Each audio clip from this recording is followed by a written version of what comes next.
Hindi kita nakilalang ganyan. Ha? Hindi? Eh, nagkaganito ako gawa mo!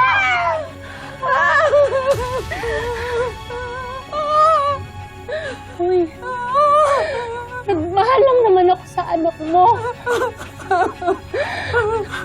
Gusto ko naman na talaga siyang kalimutan.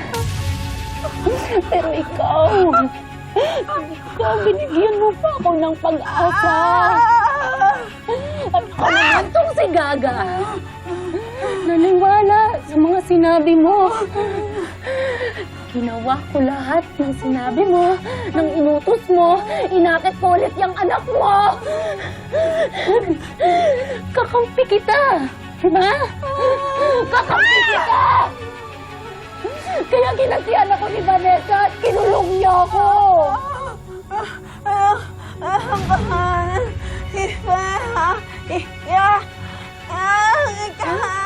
Sinungaling! Ha? Ano ngayon?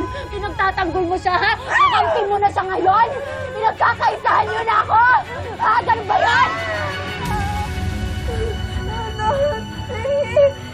Hindi ko magagayo. Anong hindi? Hindi, ha? Hindi! Hindi mo magagawa sa akin yun? Eh, iniwanan mo nga ako doon! Iniwanan mo ako para iligtas mo yung sarili mo!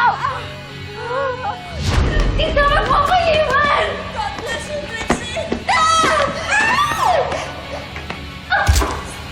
Ano sasabihin mo? Hindi mo magagawa sa akin yun? Trixie, natatakot ako nun. Hindi ko alam gagawin ko. It's too late for apologies! Sinira mo ang buhay ko! Ngayon, sisirain ko ang buhay ng pamilya mo! Sinimulan ko na kay Yaya Veron, alam mo ba yon? Ha? Ikaw ang susunod. Iisa-isahin ko ang lahat ng support system ni Vanessa.